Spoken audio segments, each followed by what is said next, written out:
welcome to the Fling Show. We're in our new digs tonight because it's too cold outside, so we moved inside this time. So we're still working it out, but thanks for joining us this evening.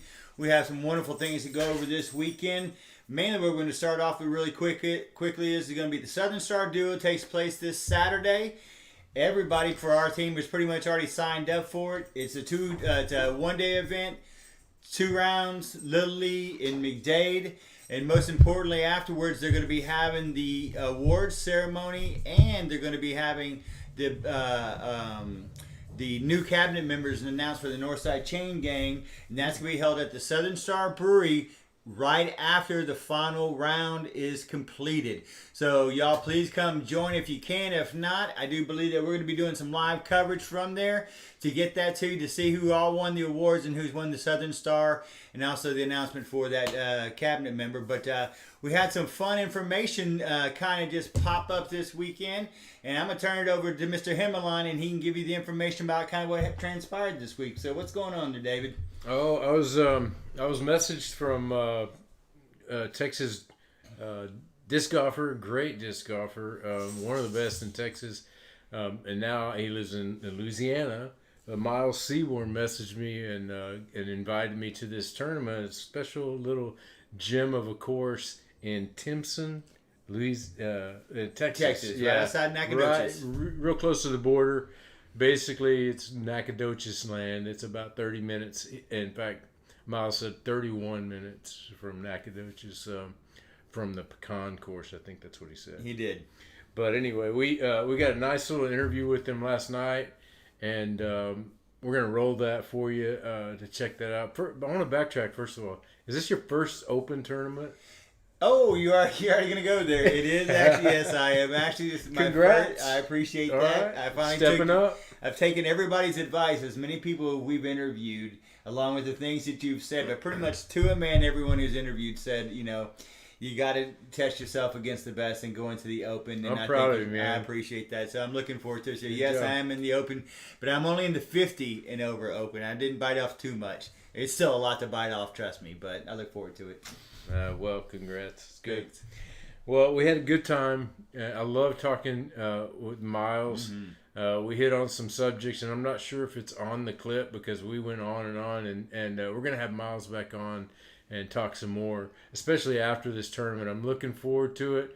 You won't believe the lineup. I mean, you got world champion Greg Barbsby, you got Emerson Keith. I mean, quality players. And then from our area, there's Michael Infante and myself and Freddie with Lucky Ace, and it's going to be a special thing. It's all one division and it's all open, and they're going to max out at 45, I think, because of the layout, the way the course is laid out. But we had a great talk with him. We're going to roll that. So whenever you're ready, Matt, you can roll that clip for us, sir. Welcome to the Fling Show. Thank y'all for joining this special edition we have. Just got a gentleman on. We need to go ahead and get Hemi on here. Hemi, what's going on? We have some breaking news. Big tournament about to be happening in a couple of weeks, and you're signed up for us. What's going on? Yeah, it's an exclusive deal, and had a good friend from the past who we have with us today. I'm about to introduce Miles. Messaged me late one night, and I was like, this SoSo, what is that? So he was explaining about this course out near Louisiana, I guess in that kind of Nacogdoches area. And so I wanted to get Miles on and talk about this little exclusive tournament. It's got a bunch of really good players, Miles being one of them, by the way. So welcome to the show, Miles. Thanks for coming on. Yeah, it's a pleasure to be here. I've seen y'all have been doing the podcast for a while, so it's good to be a part of it. So yeah, Hemi and I go way back. We've been playing together for a long time, but I guess more in the 2010 range, not so much lately. Yeah, it's been a while. It's been 10 years. I took a couple of years off and was just kind of thought that I was done with it, and just kind of got sucked back into it. Tell us a little bit about your past. I know you're still kicking one of the best ratings around, and definitely in Louisiana, probably the highest rated player there. But tell us a little bit about your history and how you ended up in Louisiana. Well, so I grew up in Fort Worth, well, Benbrook, Texas, where Zebos is. Himmy knows that course. Oh yeah. I grew up there, learned how to play golf there, disc golf there, and we moved. I met my wife. She was a children's director at our church where I was attending there in Fort Worth, and met her there. Said, "Hey, you're cute," and we ended up, getting married. And she retired once we had our third kid, because we decided. Well, actually, second kid, excuse me. We decided that stay-at-home mom, that's what she needed to be, and we were not looking for anything. And then job in Logansport, Louisiana came up, and we were approached about it kind of out of the blue. And our first instinct is, no. Being from Texas, you don't typically go to Louisiana. Right. But sorry, any Louisiana folks out there, but that's just the way it is. So I live in Louisiana, but I'm a Texan. So anyway, so we ended up moving about 3 years ago. In fact, it's been pretty much 3 years on the dot. I think it was December of 2017. And what happened is I moved here knowing my closest courses were Nacogdoches or Shreveport, which are an hour away. So I was just kind of not terrified, but just kind of like, but I'll make it work. The day after we accepted the position here, the city of Timpson posted on their page that the disc golf course was complete. Not just going in, it was complete, which shocked me. And so I drive out to this 1,100 person town in the middle of East Texas, thinking I'm going to find some goat path, some lot with a couple trees with 9 buckets on it. And I was absolutely shocked at what I saw. So that's kind of a nutshell how we ended up there. And so, I think I am the highest rated player in Louisiana. In fact, when I moved, a lot of players don't follow me on social media because I'm not super active on it. But I think when I registered in Louisiana, I was the highest rated player by like 20 points or something. So it created quite a splash. Everyone started talking. It's pretty funny. Did you just show up at a mini and just kill everybody? And they're like, "Who's this guy?" Well, actually, the first mini I played after we moved, I finished 3rd or 4th or something like that. So those Shreveport guys, they know what they're doing. Oh, there's some good players, no doubt. Yeah. Well, let's get to some of the exciting news and why we brought you on, because I cannot wait. When Henry told me what you were doing, kind of give the viewers what it is that you're putting on, what the expectations when they get there. He told me all the bells and whistles. So what you got going on coming here in a couple of weeks in December? Well, brief background on it. I've been wanting to get something at SoSo in Timpson for a long time because the course just deserves it, and the city's done a great job with it. And it is, when they have the Nacogdoches Open, it would be absolutely perfect for a final round there. Absolutely perfect for one for the pro guys. I saw that comment, and I thought, yes, take the lake out. Yeah. SoSo, I like that. But the problem is, if they made their headquarters at Pecan Park, if you're familiar with Pecan Park, which is in the middle of town, it'd be within the 30-minute kind of window of drive. But they make it at Pioneer, which is, I think, 31 minutes away. And so it's just barely too far for them to want to use it, which I understand. So anyways, I had a friend that came up and played the course with me right after NAC Open, and he was impressed with it. And so we got to talking, and he talked to some other people. And long story short, we got about $1,000 donated for a tournament if I ever ran one there. And so I started thinking, and this was in like start of November. So this has all happened really quick. I got to thinking about it, and I thought I've always wanted to run a pro only tournament or participate in one. We have, let's say pro only, one division, not 5 divisions with all the old guys, no offense. But hey. And so I thought, why don't we do this, and we can run. I'm going to charge $100 entry fee. That's high for a one-dayer, but with $1,000 added cash. So I approached the city about it, and they chipped in another $500.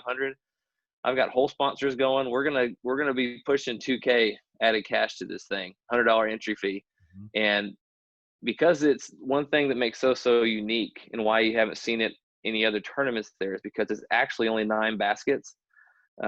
It's 18 tee boxes, but 9 baskets. And usually when I tell people that, they give me that, oh, okay, we've all seen courses like that. But this one's different. It's not the long box 40 feet behind the short box. It's 18 individual holes that are completely different. And if you take all 18 as individual holes, it is as good, if not better, than any course in East Texas, and I will stick by that. So anyway, I've never run a tournament before, so I didn't want to jump into this without any tournament experience and have all this money I'm in charge of and all these pro players and mess something up or cause chaos. And so I reached out to some people, and Greg Barsby, 2018 world champ, he actually lives in Tyler now.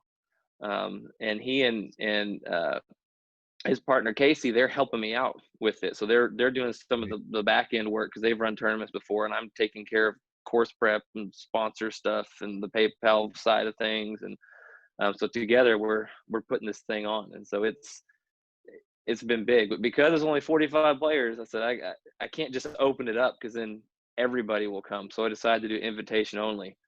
And so what I did is I started with every player above 1,000 rating in Texas, Oklahoma, Arkansas, Louisiana, Mississippi, and even Alabama. Because if you know anything about the South, Louisiana, Mississippi, Alabama, they're all pretty close. And I invited them, and I gave them 2 weeks to sign up. And then I've moved down the list to the 990 guys, and I'm on to the 980 guys now. And if we make it through the middle of next week, I'll bump down to the 970s. But so it's only going to be high rated players, with the exception of a couple, but they're in there for specific reasons. So, yeah, I love stuff like this, and especially the one division, and it's open. The original Northside Open was like that here in this area. Sheldon Jefferson ran it, and Jim Kelly and those guys, and I was all over it, and it just didn't seem to stick. But I think now in this climate, especially with COVID, now's the time for this kind of stuff. I think we can get more exclusive, and I just want to run down, or you can, a list of names. You already said Barbsby. We got Chris Farnham, J.D. Ramirez. And there's just some really good Freddie Meza from here. Better watch that kid. I played with Freddie a couple times. He's good. Keith, he's better now. You ain't played with him in a while. Yourself. I mean, there's just it's like a hodgepodge of really, really good players, and it's not, for me, it's like it's challenging, obviously, because I'm old, but because they're almost really great players. It's not Paul Macbeth, and it's not, it's like you can pull something off. Well, I think if you look at the list, I just signed up our 30th player tonight. Yeah. And out of the 30, 10 of them are over 1,000, and all but, I want to say 7 are over 990 or 985, something like that. And so it's going to be stacked. But the thing about this course is it's not crazy difficult, but everything is spaced out very, very well. And there's a lot of topography, a lot of up and down. And so I've gone out there and I've shot, high 40s, even close to the mid 40s, and then gone out there the next week and shot 55. And so I think you're going to see a really wide scoring spread among all these good golfers, which is going to create a lot of interesting cards and meetups and stuff like that. So, and it's going to be documented. And tell us a little bit about these guys. I think his name is Phil. Yeah, we've got. Sorry, I didn't mean to interrupt you there. No. We've got. There's a new company. Phil Porter is starting a new company. He's a Shreveport native, and one of the things that he noticed is that you have all these tournaments. You see this at the big tournaments, but you don't see it at the mid-level tournaments. But you have all these tournaments all throughout the country, and there's no flyovers of any of them. There's no, rundown of the OB while you're looking at the course. And even at the big ones, even the national tours and stuff, you don't see that. You see it in footage intermixed with, everyone throwing, like on Jomez or Central Coast or somebody, but you don't see someone going out there putting together a 5 or 10 minute fly over the course with the OB rules and saying, here it is. And so what he's done is he's gotten a drone, he's getting better at it, and his video editing and video creation skills are top notch. In fact, if you go look at Disc Golf Course Preview, either on Facebook or Instagram, you'll see a lot of the stuff he's done, and it's incredible. And so what he's doing is he's going around to some of these tournaments and doing flyovers, and then doing a voiceover with the OB sheet the TDD gives them. And so everyone can see that before they go to the tournament, so they have an idea of what to expect. And so that's what his company has started. And he's gotten in with a couple other individuals, and so they're actually this is their first adventure into filming of a round. And so they're going to be filming this, and I think releasing it on their channel on Disc Golf Course Preview. I'm not 100% sure on that. We still have some details to work out, but it will be filmed and it will be post-produced and will be released. And so and the work they do, I'm sure there'll be a few little hiccups here and there because they're new to it, but they have the background in the editing and everything and the graphics that most companies didn't have when they first started out. So you're going to see a high quality product, that's for sure. Well, I reached out to him, and he sent us some clips that we'll be playing. Ooh, cool. Yeah, and yeah, I was impressed with the editing, and I love the concept of when we started our podcast, Chris and I, it's always been an organic thing, and I see them doing the same thing, and it's great to see. There's just so much room for this stuff. There's so much need for it, just like you said. I would love to be able to click around. Even at Victoria, which you and I will both be playing in February. I'd love to see a flyover of that, and just I've never played down there, so either have I. We should hook up. Yeah. I'll be playing it blind. You throw with the wrong hand though. That's not going to help you at all. That's true, and never developed a flip game. So, so how about SoSo? Is this a course that I'll need to drive down and see, or is it? Can I see it day of and kind of maybe you can see it day of. It's not one of those where it's like Dogwood. If you've ever played Tyler, that's a course in the area, or Lake Nacogdoches where it's super tight. But there's a lot of really well spaced trees. Yeah, the way the course looks is, imagine perfectly manicured grass, 100-year-old pine trees, tall, trimmed up the whole way, and topography, and a little creek that runs through it. And that's where the course plays. But all these trees are so perfectly placed that it's almost like hitting tunnel shots a lot of the time, because you have to hit very specific lines, but it's open. It's a very unique style. So you can play it blind and just play safe, play in the open, or be aggressive. And you're not going to hurt yourself that much. Yeah, I read some of the reviews, and it sounded like it.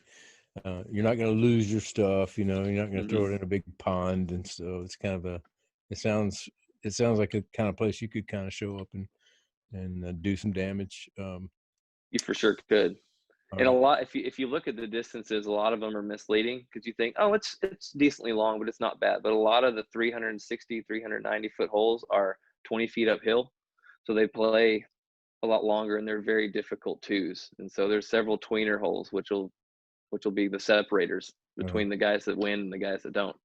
And would you say it favors a lefty or a righty? I've actually thought about this today quite a bit, because I know you're coming. I think it probably favors a righty a little bit more. There are a couple holes that are righty friendly, but there's also a few that are very lefty friendly. So it's got a pretty good balance. And the couple holes that are righty friendly aren't ones that you have to get either. So. Okay. And so how, you said since it's a 9-hole, how does that shake out with 45 players? I don't know the math. So how do you run we that? checked we checked the PDGA guidelines and all that, with all the COVID junk going on. Their recommendation is 4 players a car, but you can still do 5. That's still acceptable. And so I've set a 45 player cap. Whether we get completely to 45 or not, it's a different story. But so what we'll do is we'll shotgun start on holes 1 through 9. And you just play them in order, just like you would any other course, because there's 2 tee boxes to each basket, so you won't have any overlapping or crossing or anything like that. Yeah, that makes sense. So, yeah. All right. Well, we've reached out Jay Almaguer with Lucky Ace, and he delivered, and so we're asking you guys around the Houston area. We still want whole sponsorships. I know that puts you at that point at 1,600. Yes. For added cash, and there's probably more than that. Where are you at now with the added cash? So what I have on hand, we had about $100 in different fees and supplies and things that we had to do. So there's which those sponsors know about that specifically. So $100 of the added cash goes to that. But right now, going straight to the purse, we have $1,750, and that's continuing continuing to grow. It will not shock me if we reach or exceed 2K in the next week. We'll So do what we're we can, and we live in a very generous area. People are very, get the word out, and they help out, and that's usually how it rolls. Well, thanks, Miles. Thanks for giving us. Is there anything else you'd like to leave us with before we say goodbye? Not really. Just go check out Disc Golf Course Preview. It's a newer company. They're doing some good stuff, some great things, and we are welcoming spectators. As long as you social distance, you're good being there at the course, at the facility. So if you want to drive up and watch, feel free to do it. There will be plenty of room for you. And I can tell you, it's a beautiful drive to It Nacogdoches. is. I've never been beyond Nacogdoches. It's It's kind of the beautiful. same. It's the same. But I graduated from SFA, so I know the part of the world very, very well. Yeah. And you've probably been through Timpson a few times. Oh yeah, a few times. Now that you tell me where it is, I just keep there's so many small towns over there. I had a fraternity brother that lived near Timpson. Now, when you tell me where it's located, so I know exactly where that's at. Yeah. And I didn't tell you this, Timmy. We are providing. We've got all the precautions in place and all that. We are having free lunch for the players and volunteers. I got a Cajun boy, good friend of mine, Keith Bowden. I said his last name wrong. I always do. But he owns a course down near Lake Charles, so they got hit pretty hard. He's got a private course, but he's going to drive up and cook us some pork butt and jambalaya for lunch. So if you want some good Cajun cooking, we'll have that there too. That sounds fun. I'm looking forward to it. I see your team shirt. Are you still sponsored Dynamic Disc? I am. I sure am. So it's been since 2008. I think I got picked up by Discraft in 2008, and the DD was a week behind them. Of course, then when the whole DD started making discs, we had to go one way or the other. So I stuck with DD. So it's been 12 years now, I think. Mm-hmm. I still keep in touch with Eric, and it's really cool to see that company grow like it has. And congratulations. What are you putting with these days? I am using daggers. So the first time I picked one up, I did not like the feel of it, and then I kept watching Ricky make all those stinking putts. So I tried them out, and they just stuck. I like them. So that's what I've been putting with those since 2016, I think. So 4 years. Yeah. Great. Yeah. Well, man, nice talking with you, and we'll see you soon. I'm looking forward to this. I can't wait. Thank you so much for giving me that call and inviting me to this thing. I'm honored, and I feel like I won the lottery. I can't wait to play it. I'm looking forward to it. Again, my goal was just to create like this tournament that hopefully will be an annual thing and people will look forward to and desire to play every year. And if we do it next year, it'll probably be closer to the VPO time frame, like after that, just with COVID this year, and then Belton was later and all that. We pushed it back a little, but One more question: What is SoSo? Is there a meaning behind it, or is it just some name? I actually don't know, and I've asked a few people, and I can't get an answer. I can't find anything on the internet. That's one of my things I'm working on, is trying to find from the local townspeople what SoSo is. There is a veterans memorial there. But that was put in afterwards. I know this park, and don't quote me on this, I believe it was built before the 1900s. And so there's these old stone walls that go all the way around it, and the stone walls line the creeks, and they've got these huge lamp posts. It's just beautiful. I'd venture to say it's probably the name of the native tribe that's from that area. Sounds like it. That's probably a wise guess. That are named in Nacogdoches and the surrounding areas have typically taken the names of the tribes or people that were living there at that time. Hopefully not indicative of my golf. For that. Everyone I tell about it goes SoSo. Like, what is that? But it'll be known. It'll be known from now on. So, do you think there's any chance that it'll grow into a full 18 or I'd love to see that. The park itself is maxed out as far as space, but there is land around it. There's not been any talks about purchasing or expanding onto that property, but I know that thought process is there. So who knows? if it could be, there's some property behind it. A couple owns. In fact, it's really unique. There's a house that sits on the back of the park. You have to drive through the park to get to it. You talk about the perfect place to live. That would be it. There's a ton of acreage back there, and so who knows? You know, who knows? I used to have this running joke of dream houses, and they were Yes. never like beautiful or anything. They just happened Uh-huh. to be on great courses, like the one at USDGC right across, from the shop. And there was Well, one this one's, waterworks, that yep. right there on hole 15. That was Yes. shed, but You got the cityscape in the background. I called it the dream house because. Well, this one's going to jump to number 1 or 2 on your list pretty quick when you see it. All right. So, I'll definitely check that out. Well, yeah. we'll get some rounds in or get some holes in, at least warming up. Yeah, I'll have everything prepped and good to go by Friday morning, Okay. as far as OBs and all that kind of stuff. So if you drive in and want to catch around, let me know. We'll see if we can do it. I'll message you, and in the meantime, locally here, you guys come on out. We're looking for hole sponsorships. Yeah. And we will push it on the Fling Show. If you put your name in like Jay did, like Lucky Ace, we'll say your name and we'll blast it to the 4 or 5 people that watch us, and they'll know about it. But anyway, thanks again, Miles. Great talking. I appreciate it, guys. You bet, man. Thank you for joining us. We'll see you this week, a couple of weeks. Sounds good. All right, Thanks, we'll guys. see you soon.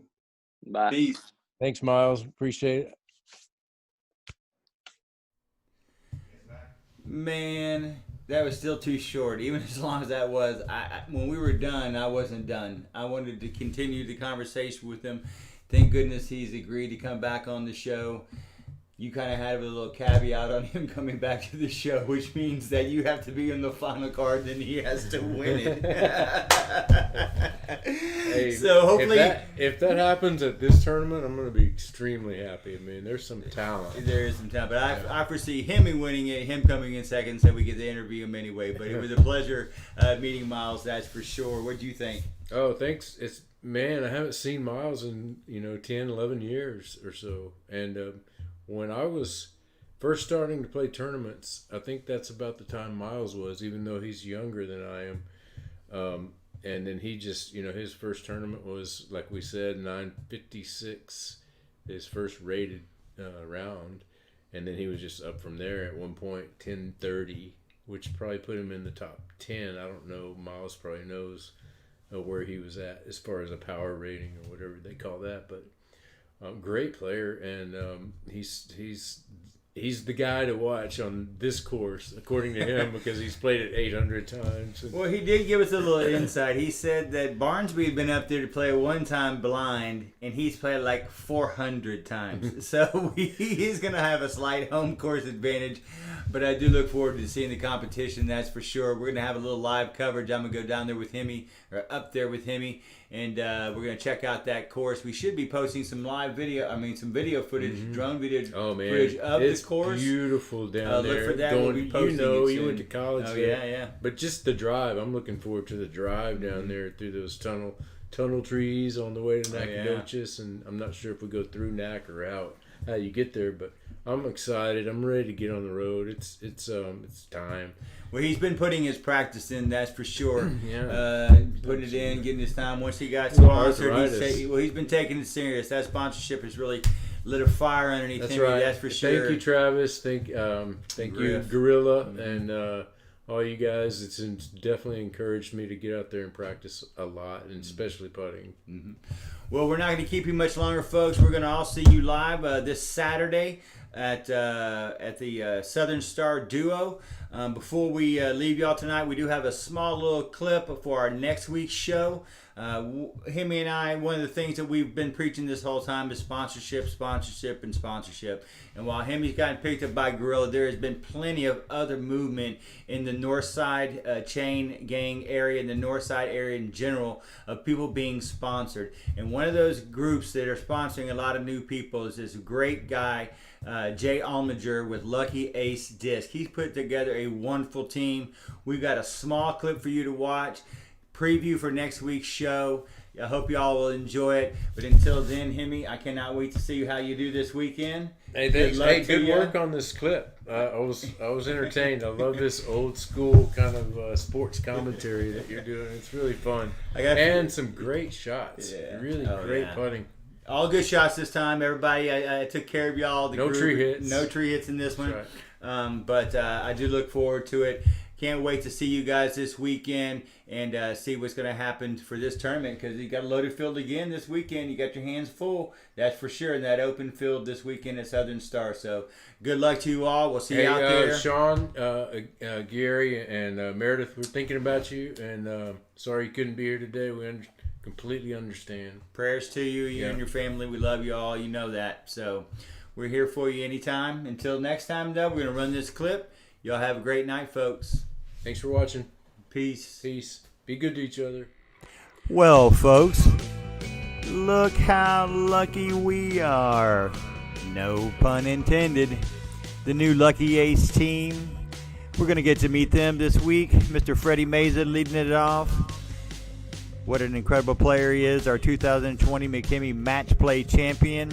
We're going to follow that up by Northside Zone, new president of the Northside Chain Gang, with their AP Anthony Perkins, your 2018 Texas State Champion. And one of my favorite lefties, this young man's got talent, he's got game, Mr. Marcus Stevenson, straight from Tomball, Texas. Yeah, well, I love to watch that kid play. He was the advanced 2018 Waco Open champion. Now this young man right here, he is not from around these parts, but he has started to fit in extremely well. Mr. Jason Maith, our 2020 McKinney Match Play Advanced Division champion. What a great kid he is. Speaking of kids, our junior champion here, straight from California, that's nowhere near Texas, Mr. John Montenegro. Boy, howdy, you better watch out, folks, what this kid's game is. It's growing and growing and growing. And finally, we all need to welcome the latest addition, Miss Dominique Whitehead, your 2020 Spring Valley Spectacular Troy Kirkpatrick Open Rec Division champion. But yes, we're going to meet all these folks on Monday. The whole Lucky Ace team. You know how we do it at the Fling Show. The Fling Show.